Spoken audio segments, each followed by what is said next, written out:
لله الذي حق الحمد والصلاة والسلام على رسول الله محمد بن عبد الله. Amma ba'du.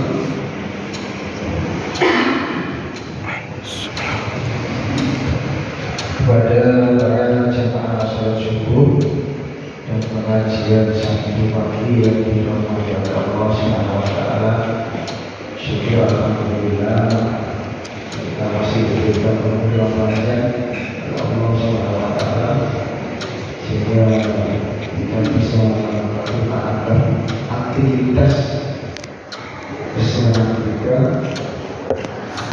karena semua kita luput dari kehendak Allah Subhanahu wa taala.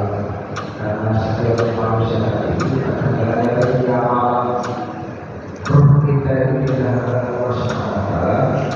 Ada yang dikembalikan, ada yang tidak. Kita yang dikembalikan ijazah itu sebuah anugerah dari Allah yang luar biasa. Patutlah kita gunakan untuk kebaikan-kebaikan, karena amal soleh itu penting dan sangat penting ketimbang amal buruk. Untuk amal soleh kita yaitu ketika kita dari rumah sudah mempunyai niat untuk mengambil ilmu, mencari ilmu.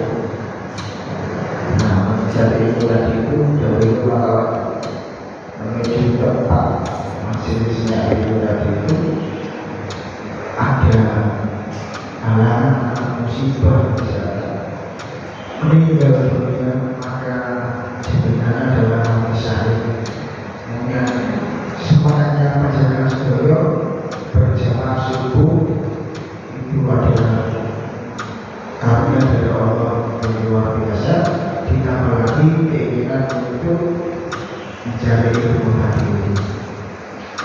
Dan ilmu itu memang harus yakti, ilmu yakti mulai kalau ilmu itu harus didatang, bukan datang sendiri. Jadi kalau seseorang tidak mau mendatangi ilmu tadi, maka dia tidak dapatkan ilmu tadi. Nah, kita alhamdulillah diberikan Allah kesempatan, diberikan kesehatan sehingga bisa hadir, bisa mengikuti, bisa melaksanakan perintah Allah Subhanahu wa taala. Mudah-mudahan Allah memberikan tambahan nikmat-Nya kepada kita semua. Selamat salam semoga tetap tercurahkan kepada Nabi Muhammad sallallahu alaihi wasallam. Para jemaah salat subuh dan pengajian Sabtu pagi yang dirahmati Allah Subhanahu wa taala, pada hari ini saya mengutip firman Allah di dalam surah Yasin ayat yang ke-12. Surah Yasin itu sering kita dengar di masjid-masjid, itu sering kita dengar. Tapi namanya manusiawi, kita mendengar kadang mengingat dan mengamalkan, dan ada pula yang mendengar saja tidak mengamalkan. Sering pasti itu ketika menjelang mau ada itu diputar di masing-masing kampung kita. Ayat yang ke-12 ini menurut saya itu sangat-sangat penting sekali, karena yang berbunyi Alhamdulillah suci inna nulikil mauta wa naktubu ma qaddamu wa atharahum. Sesungguhnya kami, kata Allah, nukil mauta, yang hidupkan orang mati. Jadi kenapa Allah mengiyakan yang hidupkan orang mati itu saya? Berarti maksudnya adalah setiap manusia yang hidup di dunia itu pasti mati. Ya, dan kita sudah diingatkan itu bakal akan mati ya. Ketika sebelum Adam itu diputar air ini, itu harusnya tertentu hati kita, oh iya, ini adalah panggilan Allah. Maka segera lakukan. Lakukan apa? Ketika panggilan ada, misalkan kalau tidak bisa berjamaah di masjid, ya sholat di rumah atau di tempat kerja. Penting itu. Sekilas semuanya malah nanti dulu. Oh jangan. Kenapa jangan? Karena urusan akhirat itu harus disegerakan. Tapi kalau urusan dunia boleh ditunda. Contoh ya, untuk urusan akhirat harus disegerakan. Ya sholat tadi ketika dengar panggilan Allah itu lakukan sholat, segera lakukan sholat. Kenapa? Kalau di katakan nanti terus nanti aja, tidak tahu nanti itu kita akan terjadi apa, tidak tahu.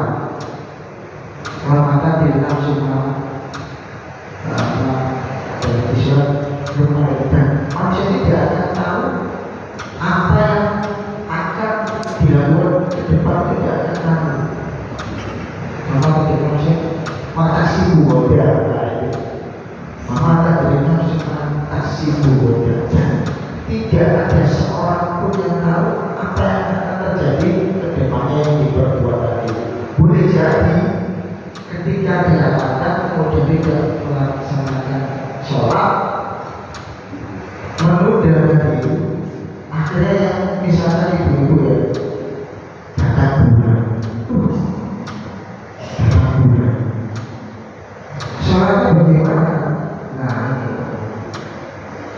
ini dosa tidak? Nggak jelas dosa. Tapi ketika dengar langsung sholat, ini itu berbuat saya tadi saya sampaikan kan bisa ya di sekolah sini.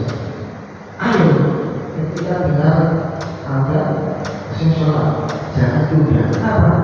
Ketika kalian menunda sholat tadi berbuat kemudian datang bulan belum melaksanakan sholatnya, maka dosa. Apalagi yang tidak datang bulan, nanti akhirnya begitu seorang tadi menunda sholatnya, akhirnya sama disibukkan oleh kepentingan dunia tadi. Begitu disibukkan saya asik dengan kesibukan tadi itu, makan lupa, ya, anak lupa, istri lupa, yang difokuskan kegiatannya tadi itu. Ya bos, nama waktu sholat juga lupa. Tanya lupa. Begitu kenapa? Dulu sholat, masya Allah. Nah itu pentingnya untuk urusan akhirat didahulukan. Tapi kalau urusan dunia bisa kita tunda. Misalnya, ya urusan dunia. Saya kok kepingin makan sate, tapi tempatnya kok jauh. Terus gampang. Apa lain pas lewat situ beli sate yang saya inginkan. Itu bisa juga. Nah, di ayat selanjutnya waraktubu maqaddamu wa atharu. Dan kami Allah itu mencatat apa yang telah kamu kerjakan, qaddamu wa atharu, dan bekas-bekas yang kamu kerjakan tadi. Apa bekasnya? Ya tadi kita melakukan amal kebaikan pasti ada bekas. Bekasnya apa? Ya jejak kita melakukan tadi itu ada. Siapa yang mencatat tadi? Apakah Allah? Tidak. Allah menugaskan malaikat dua malaikat, malaikat Raqib dan malaikat Atid. Ini tugasnya malaikat mencatat. Makanya ketika kita melakukan kebaikan itu jangan pernah putus asa. Dalam artian apa putus asa? Wes alasan. Belum masih apa? Ya percuma dia berbuat baik, berbuat baik, tapi nggak tahu dihargai. Oh keliru. Misalkan dana tidak dihargai, itu Allah yang menghargai. Kebaikannya apa? Buktinya apa? Ketika semuanya pada memikirkan keselamatannya dia berakhir, panjenengan yang selamat. Tiba ya amal soleh itu dulu itu yang kebaikan yang saya lakukan itu yang menurut pribadi saya di dunia kalau tidak biasanya ketika di akhirat menyelamatkan saya. Nah itu jangan pernah putus asa melakukan kebaikan. Kenapa jangan pernah putus asa? Karena meskipun kita tidak merasakan kebaikan di dunia, di akhirat kita akan merasakan kebaikan. Belum di akhirat, di alam kubur kita bisa merasakan kebaikan. Di alam kubur, ketika seseorang itu diambil ruhnya oleh malaikat Israel, itu perasaannya itu bingung serba bingung. Kenapa?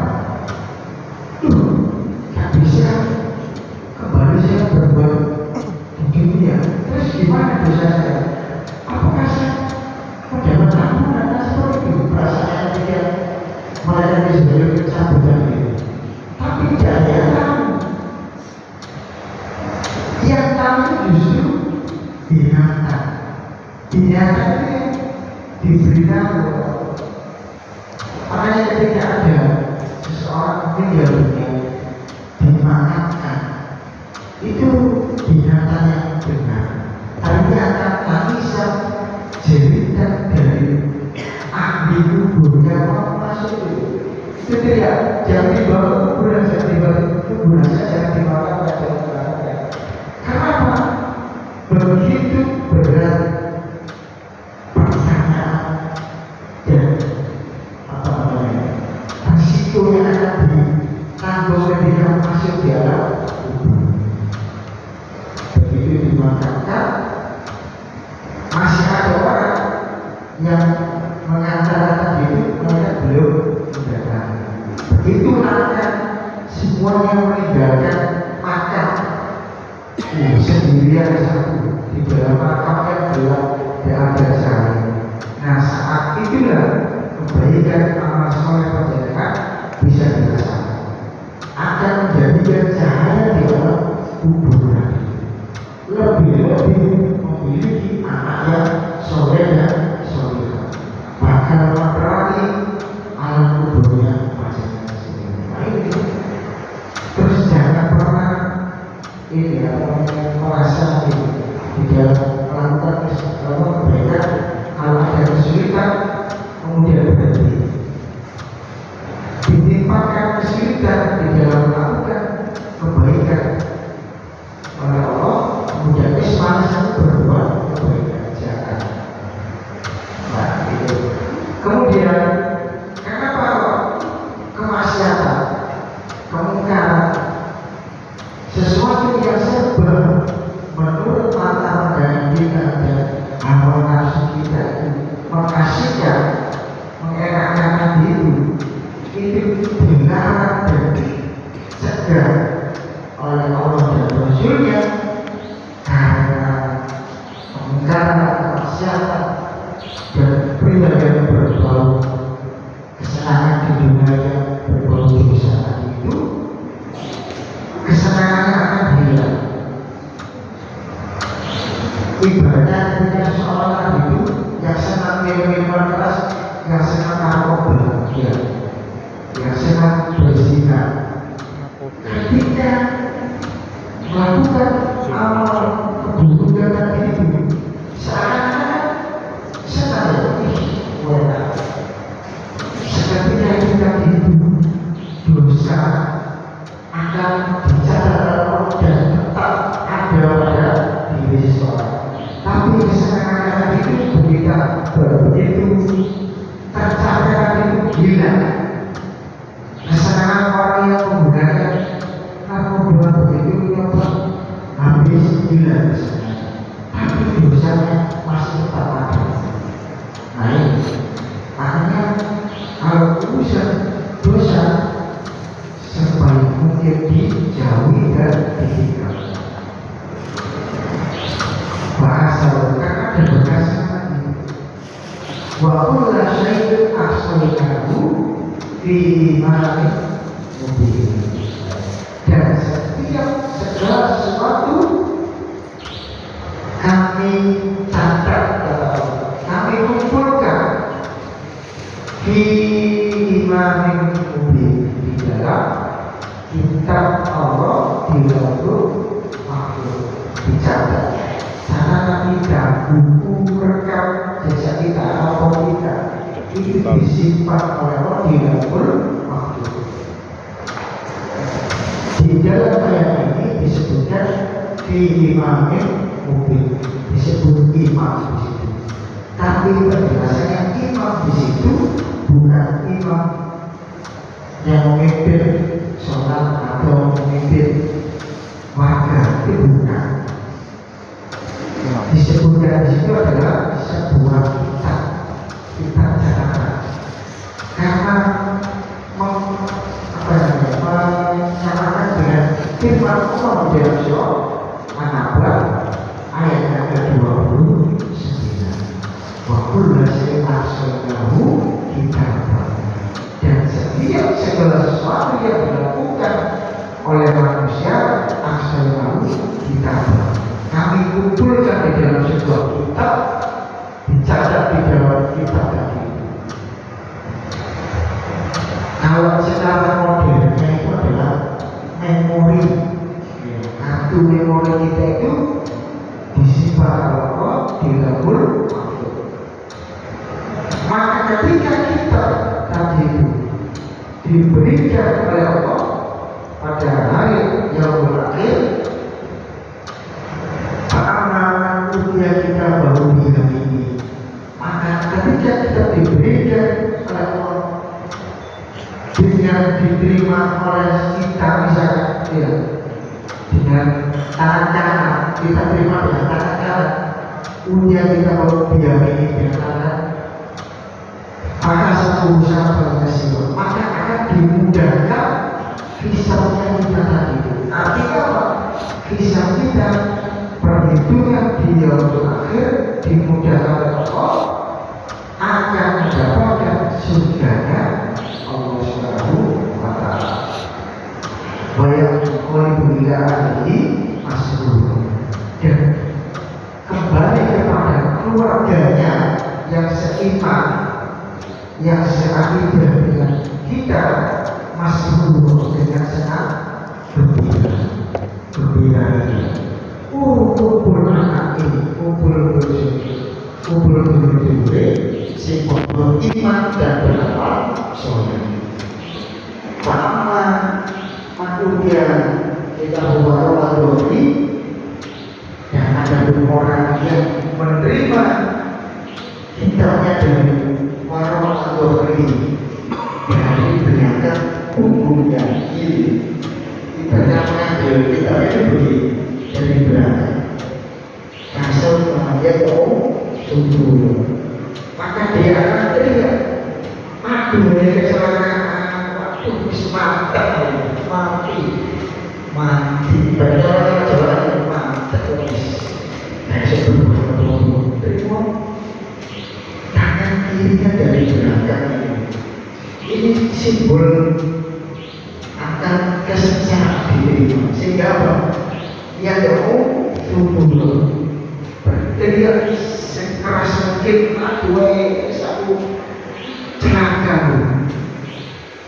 ya, wajah sama sa'iro, dan akan masuk ke dalam neraka sa'ir. Neraka sa'ir itu neraka yang menyala-nyala terus. Nah kalau tahu terima dari sini, sudah pikiran hati tidak akan tenang. Oleh karena itu di dalam surah Yasin juga di sebelum akhir itu ayat yang ke-65 dijelaskan di situ adalah al-yawma nakhtimu ala afwahihim, dan pada hari itu nakhtimu, kami buka, kami tutup afwahihim, mulut tidak akan bisa bicara,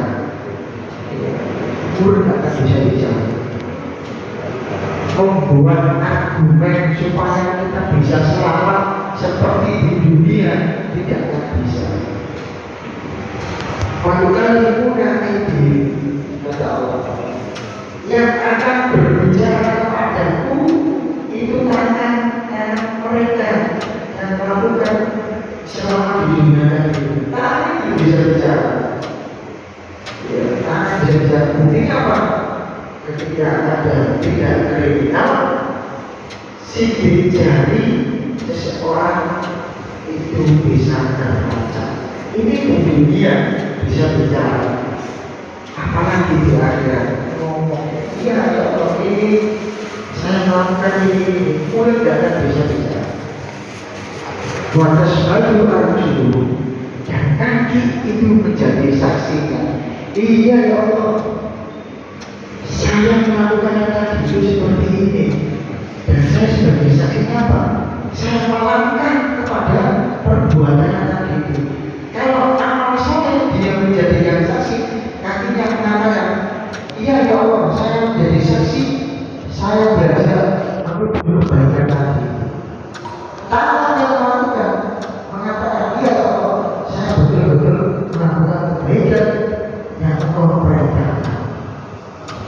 Makanya ketika dimarakan dan disebut dengan apa yang mereka kerjakan, makanya harus hati-hati, berpikir sejenak lebih baik daripada melakukan perbuatan yang tanpa dipikir.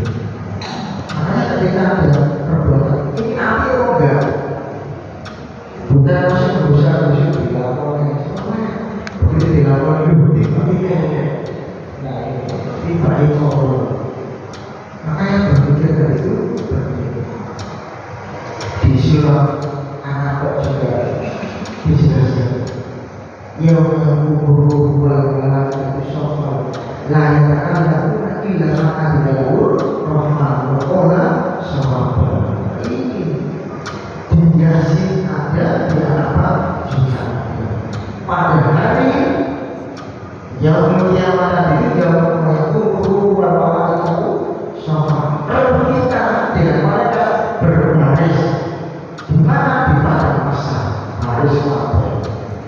Nah, jangan langsung lagi lakukan daur rahman. Tidak akan sedikit pun bisa berargumen kepada Allah sama sekali. Inilah kata dilarang, kecuali yang dituju oleh Allah. Seseorang tadi itu yang dituju oleh Allah untuk berkata bahwa sahabat berkata yang disampaikan tadi tidak atas rekayasa dirinya supaya selamat, tetapi berkata yang benar. Andai kata seseorang tadi itu dia sebagai bukti kalau dia tadi itu melakukan dan tidak taat kepada Allah, dia akan mengatakan dengan jujur, iya ya Allah, saya melakukan ini, saya ingkar pada Allah itu, tanpa ada yang disembunyikan seperti itu. Nah, ini luar biasa. Makanya saya berkata ada ingin ketika saya dengar suri ya Allah, ada diri sendiri seperti itu. Ya, demikian yang dapat saya sampaikan, kurang lebihnya insyaallah. Oh, masih ada satu saya tanya jawab. Iya, Waalaikumsalam.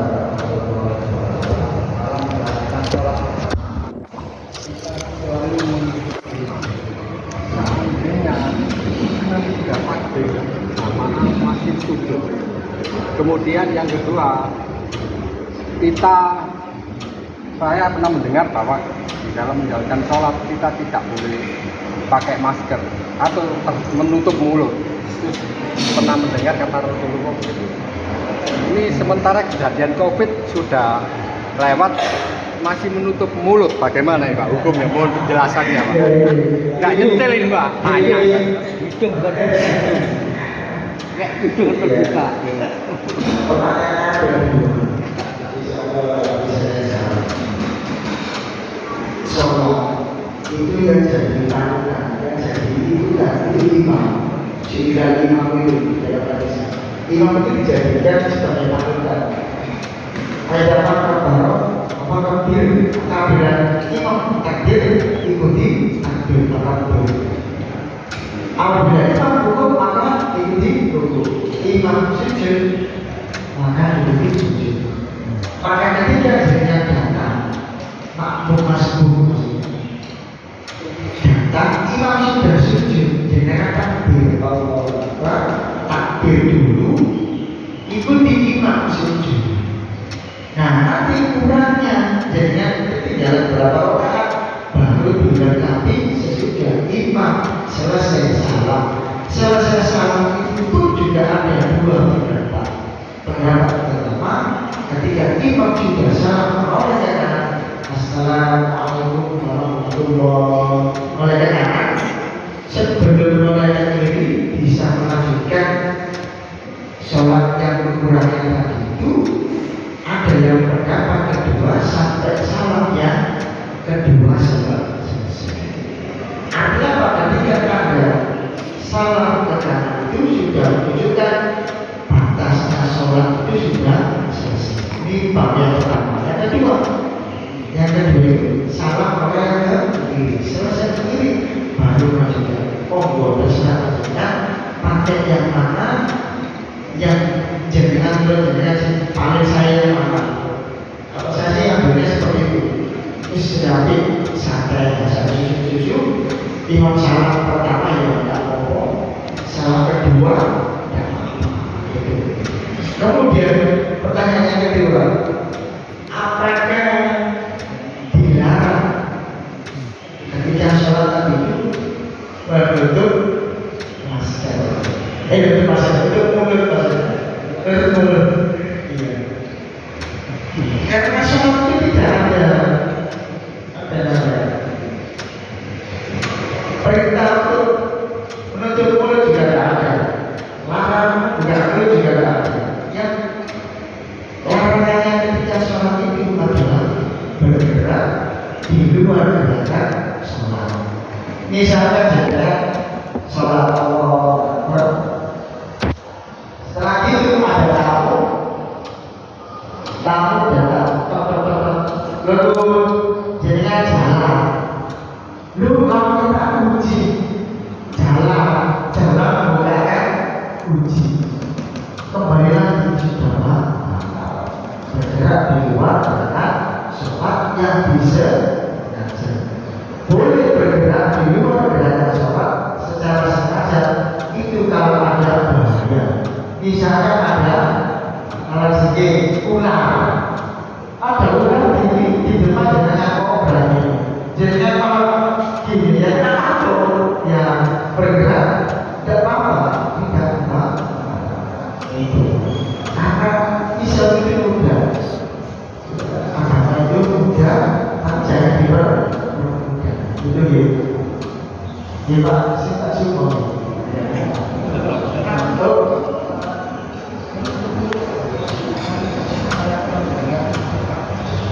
Sholat sambil berdoa. Oh ya, ini kalau ada apa-apa.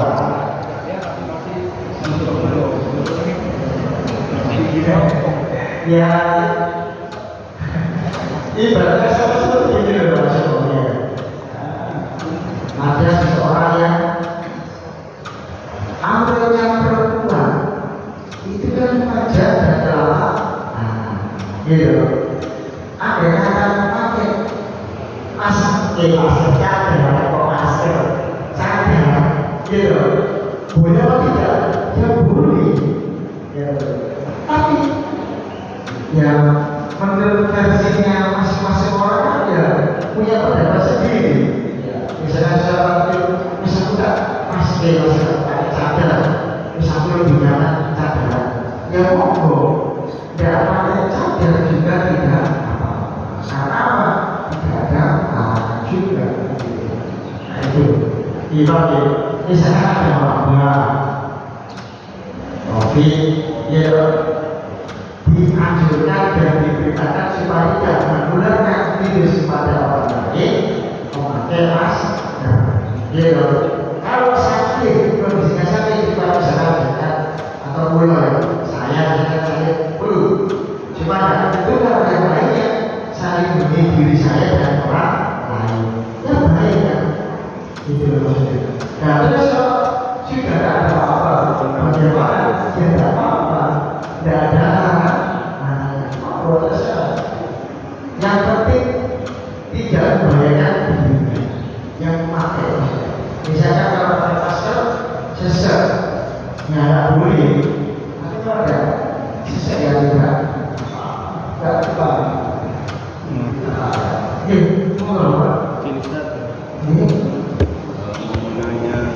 mengenai surat Yasin.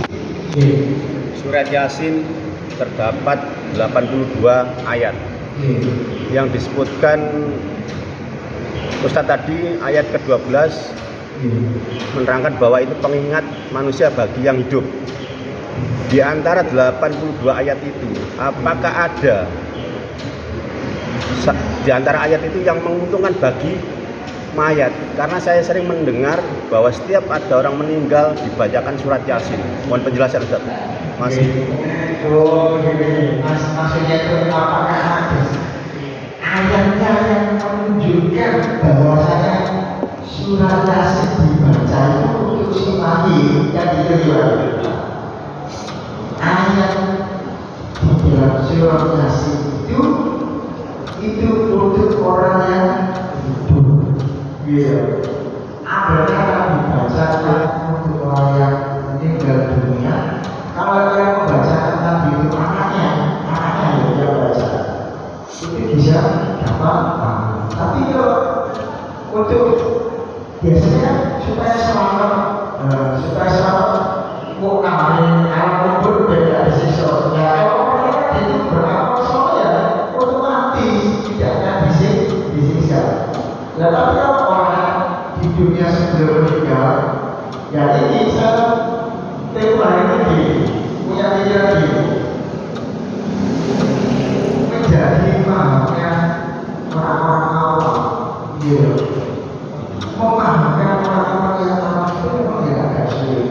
Tapi wis gak usah sholat, gak usah puasa, gak usah zakat, gak usah haji. Nanti kalau meninggal dunia dibacakan Yasin. Nah ini terus padahal ini saya melihat seseorang meninggal dunia itu bawa tiket kartu identitas. Identitas itu muslim kan? Ya Allah saya ini muslim. Lah muslim apa di situ juga muslimnya. Kalau muslim itu satu sudah sadar, salah bukti, enggak salah ya Allah. Setelah muslim enggak salah. Lalu nanti akan dikirim doa sama saja. Iya. Tapi aku yang melakukan amal soleh atau tidak? Kalau tidak ya tidak akan bisa menyelamatkan dirinya. Nah kalau ada syafaat, ya syafaat itu pertolongan. Ada beberapa pertolongan mengenai syafaat itu. Syafaat itu bisa didapatkan dari satu baca Al-Quran, menghafalkan Al-Quran. Ya syafaat itu. Yang kedua syafaatnya adalah dari anak yang soleh. Misalnya saya sudah berikan ketika saya menyampaikan kepada anak didik saya seperti ini Pak.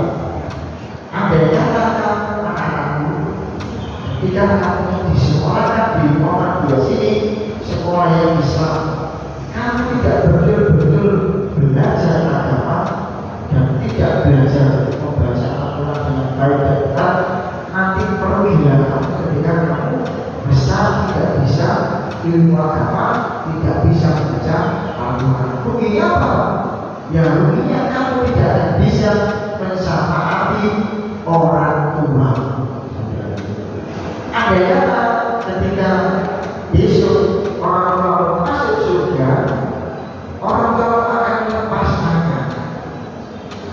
Kenapa kalau saya sudah saya dididik dia ke sekolah Islam, sudah saya ngajikan anak saya ke tempat tinggi, sudah berjuang semuanya orang tua, tapi anak tidak mau menurut apa dari orang tua itu, orang tua sudah terbebas.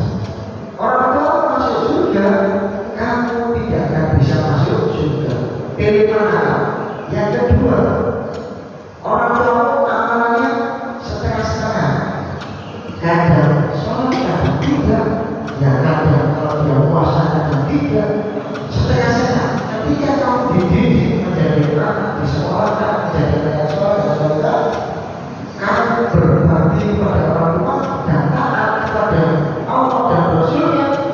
Ketika semuanya berkumpul di akhirat, kamu masuk surga, orang tua ada di neraka, maka kamu bisa mensyafaati kedua orang tua. Syafaatnya bagaimana? Mengadu pada Allah, ya Allah, saya bisa masuk surga seperti ini. Itu karena kedua orang tua saya. Maka saya minta kepada Allah supaya engkau angkat kedua orang tua saya dari neraka. Ini berkat biasanya kedua orang tua saya. Saya bisa taat kepada Allah dan Rasulnya, bisa melakukan amal soleh karena saya dididik oleh kedua orang tua saya di sekolah yang bisa tadi. Akhirnya apa? Bisa mensyafaati kedua orang tua. Orang tua yang semula masuk dalam neraka bisa didorong oleh anaknya yang soleh dan solehah melalui syafaat tadi. Nah itu Pak. Jadi tidak ada secara spesifik bahwa surat Yasin yang dibaca itu untuk orang yang meninggal dunia. Untuk orang hidup yang baca dalam malam, yang dengar juga dapat paham. Nah ini luar biasa. Kalau saya pribadi dapat orang yang ngaji, saya tidak ngaji. Dan itu ngaji juga. Akhirnya orang ngaji juga. Nanti kalau ada ilmunya yang dibaca, ya kan ada. Kalau baca itu ada usul itu mengingatkan. Nah, kalau ada yang baca dengarkan. Jadi yang mendengar dari Allah mengingatkan ada itu dapat paham. Ini. Oh, berarti semuanya ini udah. Ini betul. Assalamualaikum warahmatullahi wabarakatuh.